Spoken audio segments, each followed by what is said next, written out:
अपने राज्य की माताएं, बच्चे और परिवार कुछ ऐसी परिस्थितियों में रहते हैं जिसमें बीमार होने की संभावना हमेशा रहती है। राज्य की अधिकांश आबादी, चाहे वो शहर में हो या गांव में, बहुत सघन बस्तियों में रहती है।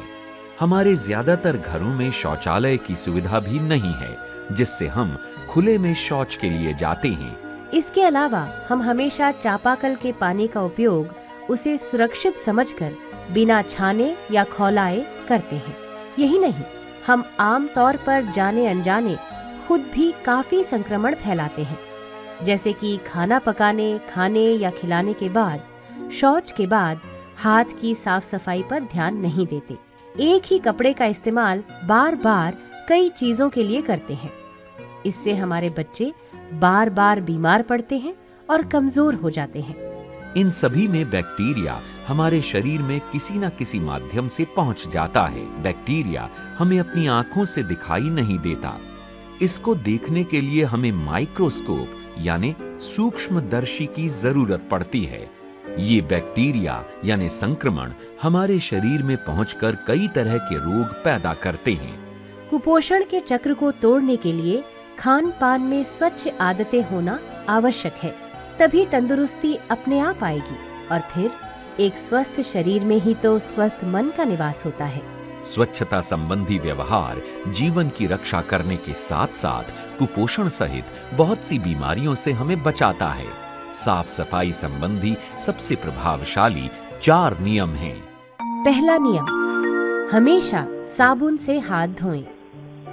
शौच के बाद, खाना बनाने से पहले, खाना खाने या खिलाने से पहले साबुन से हाथ अवश्य धोएं।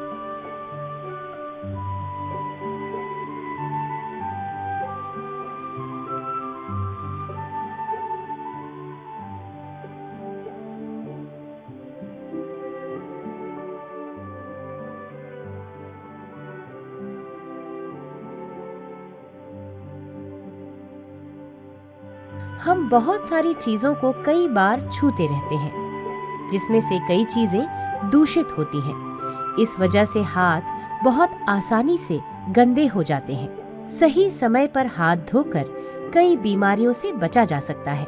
बच्चों में बीमारी कम होने से कुपोषण कम हो सकता है। दूसरा नियम, हमेशा साफ शौचालय का उपयोग करें। टाइफॉइड, पीलिया या कॉलरा या हैजा जैसी बीमारियां होने की मुख्य वजह मनुष्य के मल द्वारा मिट्टी व पानी का दूषित होना है। स्वच्छ शौचालयों में मल इकट्ठा होने से बीमारी फैलाने वाले जीवाणु मर जाते हैं। तब मिट्टी व पानी के दूषित होने की संभावना कम होती है।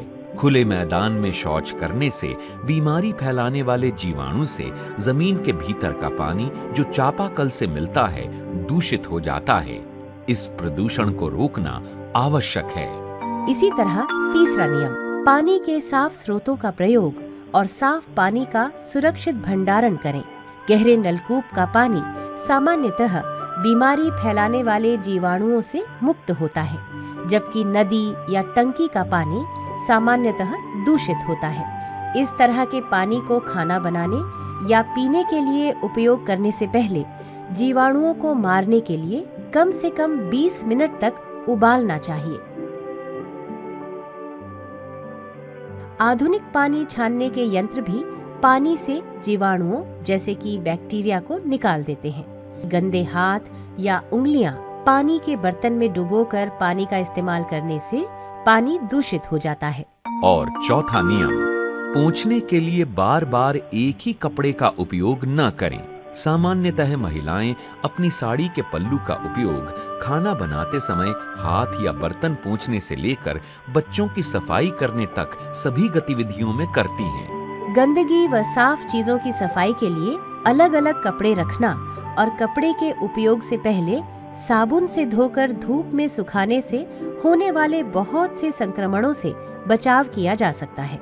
अगर हम पूरी सतर्कता से अपने जीवन में इन 4 नियमों का पालन करेंगे, तभी हम कुपोषण का चक्र तोड़ पाएंगे और कुपोषण मुक्त बिहार का सपना साकार कर पाएंगे।